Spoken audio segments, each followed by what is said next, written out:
The beauty of a living thing is not the atoms that go into it, but the way those atoms are put together. Beautifully said by Dr. Carl Sagan. Why I said this now, it's a good way to segue into this pale blue dot. Everyone on Earth must know this.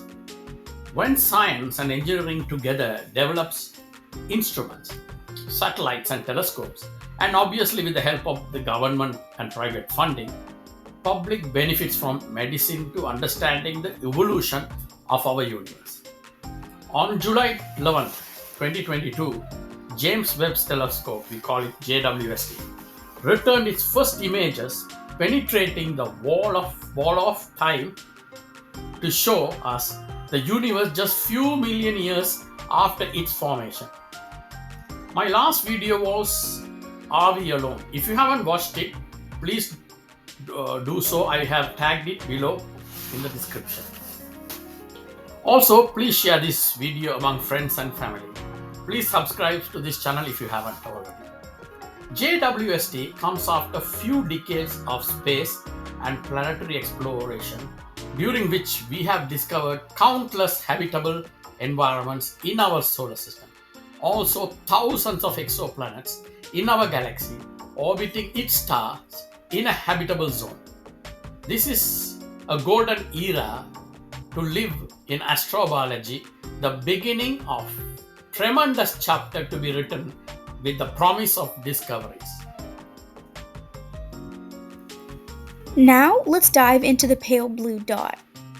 Astronauts describe their emotional impact of seeing our home planet suspended in the darkness of space with only a thin atmosphere for a protective shield.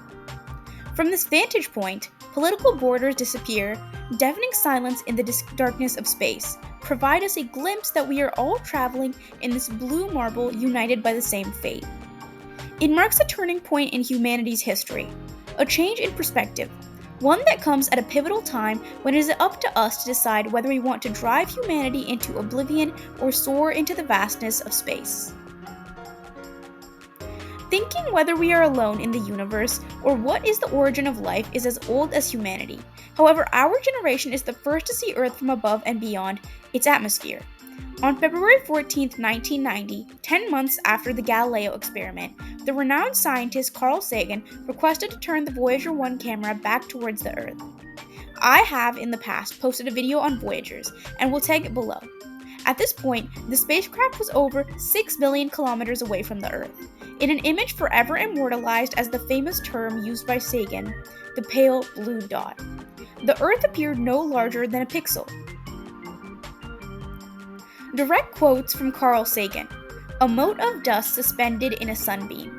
He continued that the pale blue dot showed our fragility and the need to preserve the only home we have ever known. He said that our responsibility to deal kindlier with one another. The necessity for us to stop fighting for a mere fraction of a dot.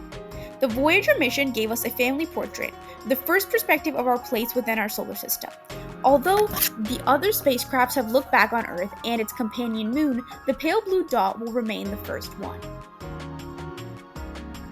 In 1992, astronomers Alexander Wolfskan and Dale Frail discovered two exoplanets orbiting a pulsar about 2,300 light-years away. A pulsar is a highly magnetized, rotating neutron star that emits beams of electromagnetic radiation out of its magnetic poles. A light year is the distance light travels in 1 year, which is about 9.5 trillion kilometers or 5.9 trillion miles. In 1995, Michael Mayer and Didier Queloz discovered 51 Pegasi b, an exoplanet orbiting Sun-like star 50 light-years away.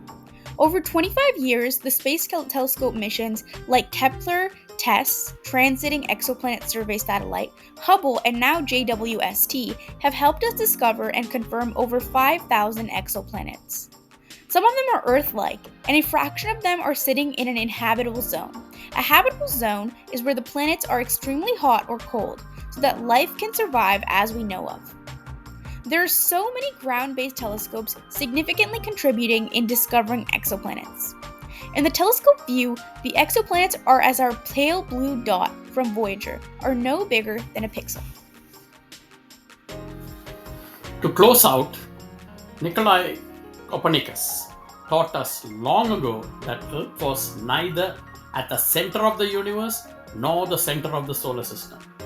We also learned from Harlow Shapley and Henrietta Swan Leavitt that the solar system does not occupy any prominent place in our galaxy.